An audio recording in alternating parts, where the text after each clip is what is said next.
Hello दोस्तों, आप लोग कुशल मंगल होंगे। हम भी कुशल मंगल हैं। हम बता रहे थे आपको कि अपने चाचा कर्नल DS बरतवाल जी के साथ हम इंट्रो करने वाले हैं, तो हम उनसे मिलवाते हैं आपको। जाना पहचाना चेहरा है पूरे उत्तराखंड में और निःशुल्क समाज सेवा करते हैं और अपनी ओर से कभी भी किसी के लिए मना नहीं रहता है और हरदम रात हो या दिन हो हमेशा समाज सेवा के लिए खड़े रहते हैं। और इस समय वर्तमान में चमोली जिले के सैनिक संगठन और रुद्रप्रयाग के सैनिक संगठन के अध्यक्ष में कार्य कर रहे हैं। तो आपको उनसे इंट्रो कराते हैं, आइए मिलते हैं। चाचा जी प्रणाम। प्रणाम।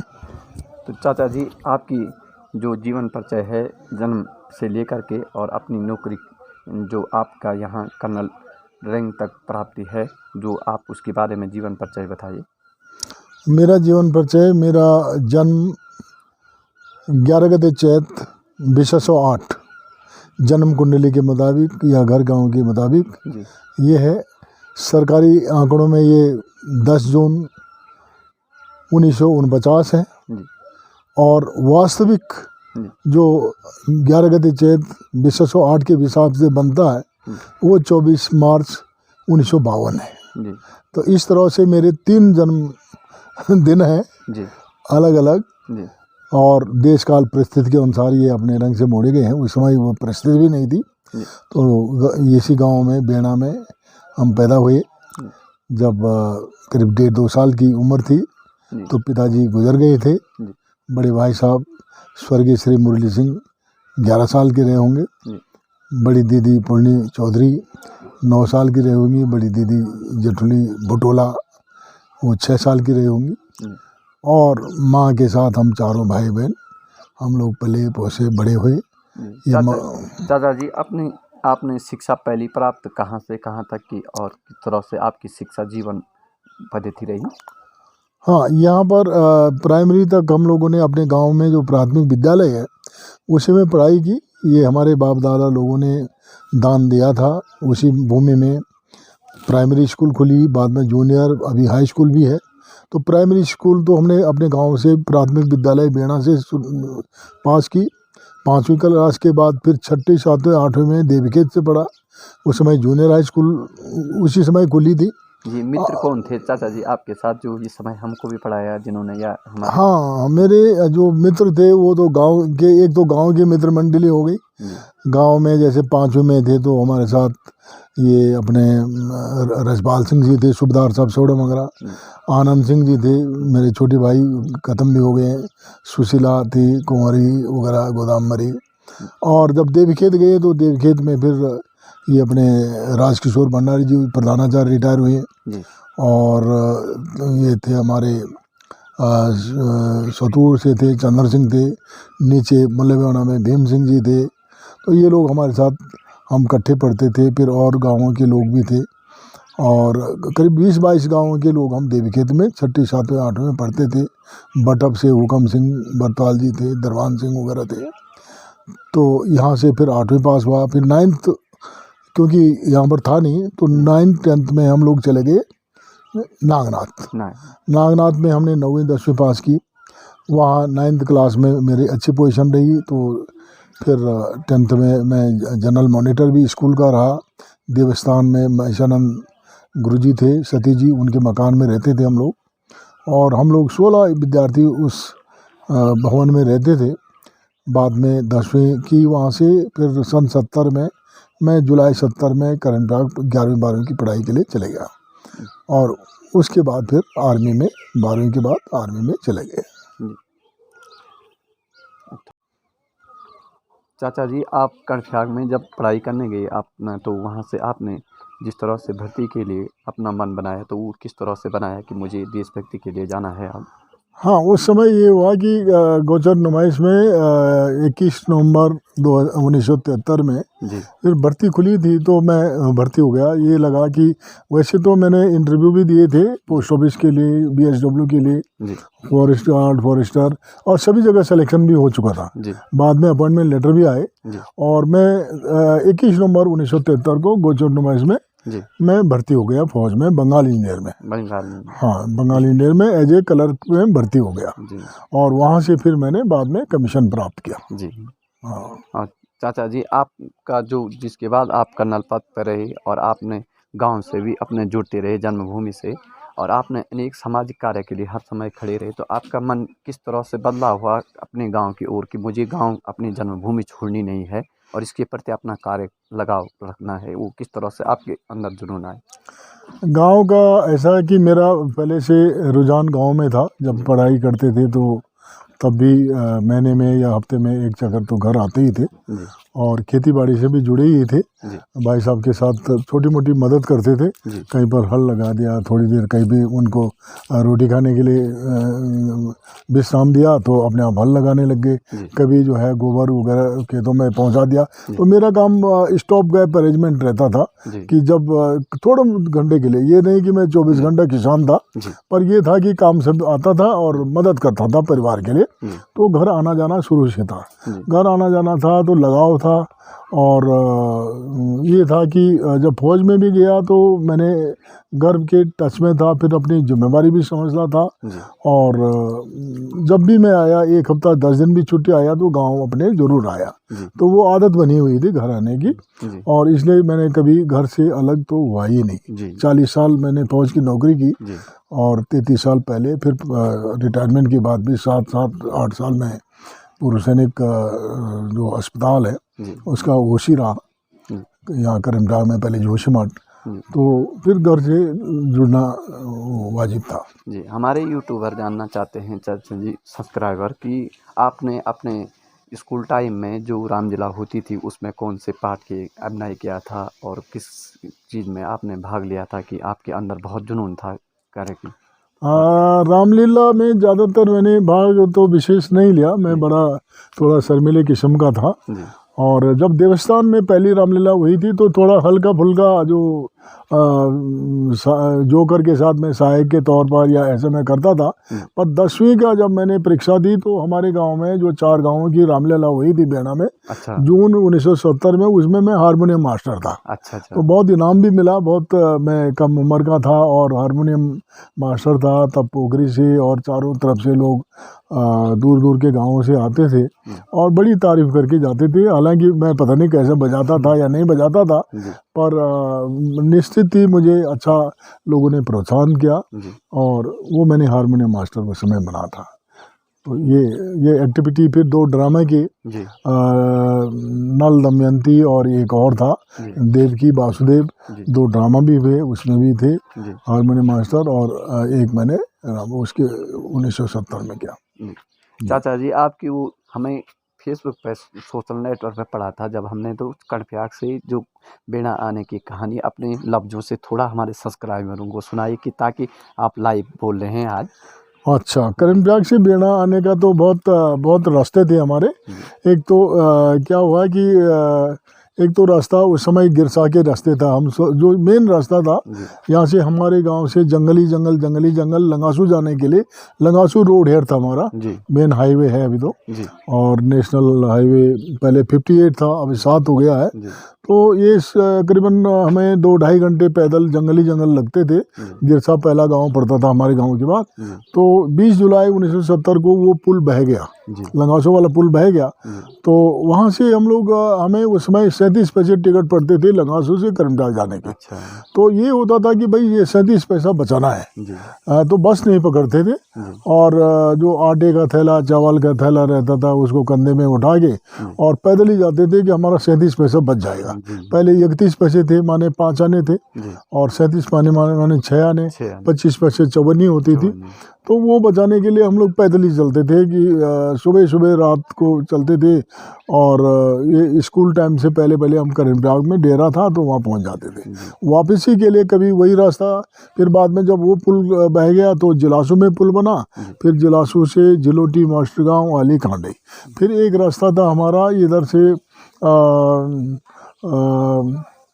इधर अपना आली से जाके, और एक है सरना के ऊपर, अच्छा शेर वो है खेत है, तो वहाँ पर जलखन्ना वो एक है। जी। और तब जानता। अच्छा। तो कभी कभी ये भी जो है कि रात खुलती थी कर्मबाग से पहले सवई जाके, अच्छा। इतना जल्दी तो गड़ी थी नहीं, हाँ, तो जी। टाइम का पता नहीं चलता था। जी। तो वापसी पर भी हमारे विभिन्न रास्ते होते थे, जी। कभी कभी सरना के रास्ते और आलीधार पहुंचते थे, कभी कभी माने सरना स्कूल से फिर हम इधर सरना स्कूल होके एरास से फिर आलीधार, कभी कभी जलूटी मस्टगांव हो गए, कभी कभी सिवई के गदेरे गदेरे और पैणी को जासू हो गए, नागनाथ हो गए, इधर आते थे।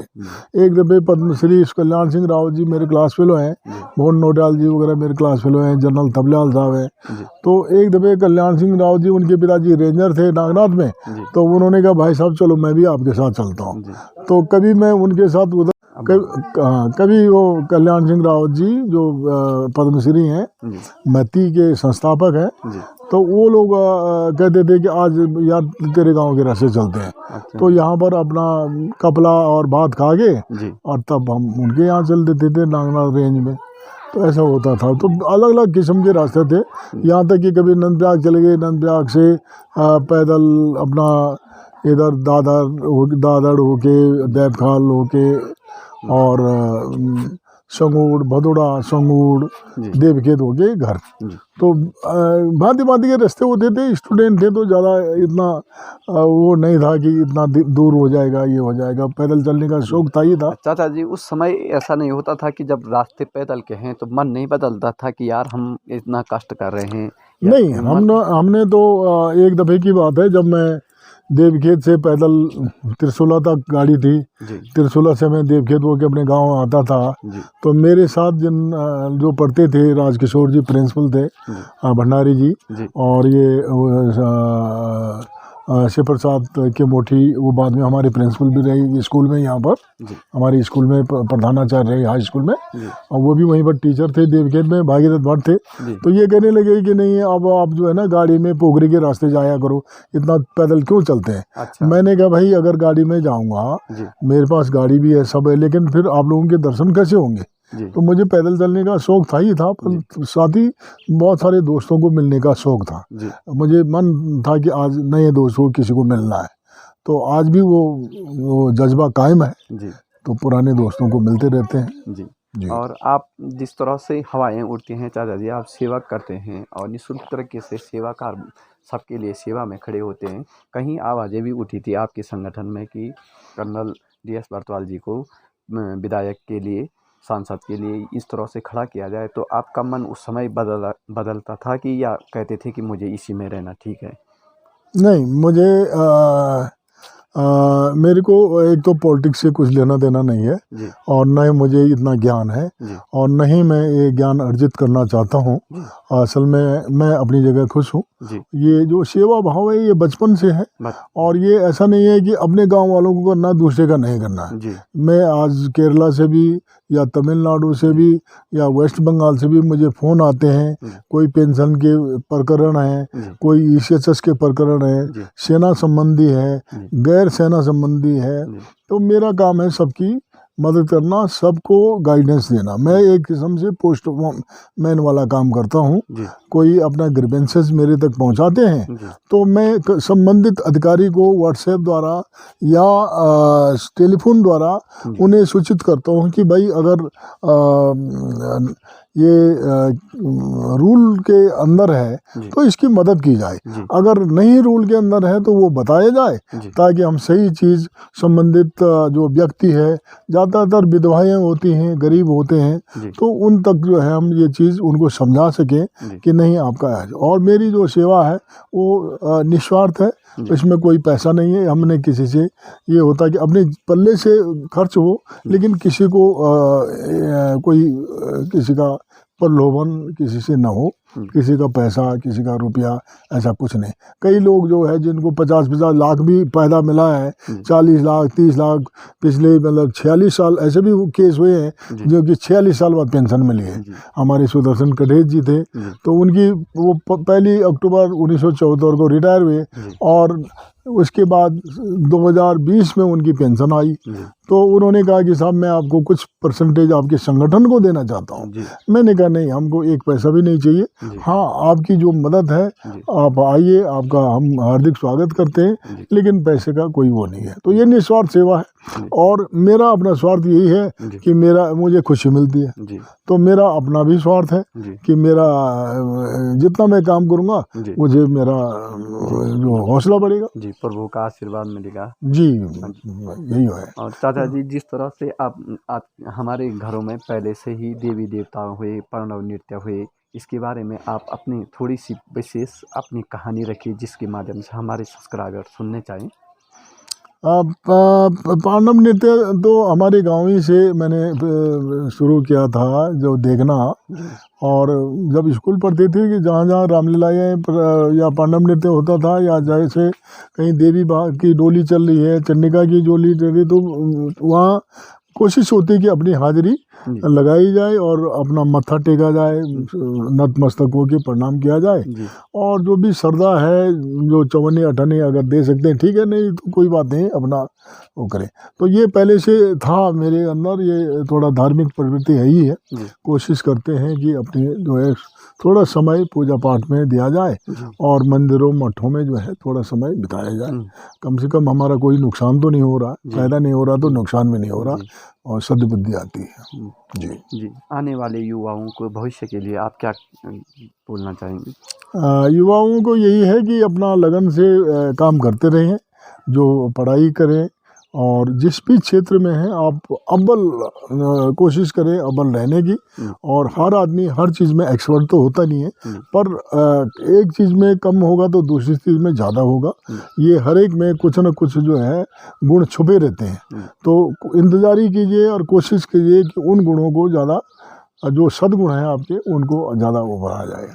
जी जी। और आपका जब आपने सेवा करते हैं मन भाव से किसी के प्रति, या किसी की जब गाँव में आते हैं आपसे मिलने के लिए झिझकते हैं, तो आप उनके लिए क्या कहना चाहेंगे कि हम? नहीं, झिझकने का तो ऐसा है कि मैं इसीलिए अपना परिचय नहीं देता हूँ कि लोग को झिझक ना पड़े, जी और इसीलिए सहज भाव से किसी के साथ मिक्सअप हो जाता हूँ, जी और कोशिश करता हूँ कि उन्हीं की भाषा में बात की जाए, जी और जिससे कि माहौल ऐसा क्रिएट करता हूँ कि उनको ना लगे कि ये भाई कर्नल साहब हैं या 70-72 साल के बुज़ुर्ग हैं, या इनसे बात कैसे करें, ऐसा करें।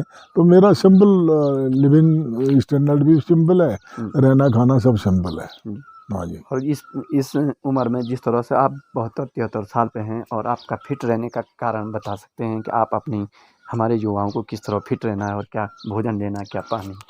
मेनली मेरा ज़्यादा ज़्यादा इतना पर्टिकुलर भी नहीं हूँ, जी पर मॉर्निंग वॉक के लिए, इवनिंग वॉक के लिए आई एम वेरी पर्टिकुलर। जी और कोशिश रहती कि एक दिन में मैं 20 किलोमीटर कम से कम चलूँ। चलो। हाँ, सुबह से लेके शाम तक जी 20 किलोमीटर, तो कभी कभी 25 तक भी हो जाता है, कभी कभी कम भी हो जाता है, जी पर एवरेज अगर साल का देखें तो 15-16-20 किलोमीटर जी पर डे के हिसाब से मेरा आता ही रहा है। जी और ये स्पेशली रिटायरमेंट के बाद 2006 में मैं आर्मी से रिटायर हुआ, जी तो उसके बाद मैंने इसमें ज़्यादा जोर दिया, जी ट्रैकिंग में, और सुबह घूमना, शाम घूमना, थोड़ा योग करना, जी और जो भी फिर समय भी होता है, कमिटमेंट ज़्यादा है तो कभी छूट भी जाता है, जी तो दूसरे दिन ज़्यादा कर लेते हैं। जी तो कोशिश रहती है। फिर खान पान में भी कोशिश की है कि एक रोटी शाम को 5 बजे, भोजन 5 बजे करके, और फिर घूमना। ठीक।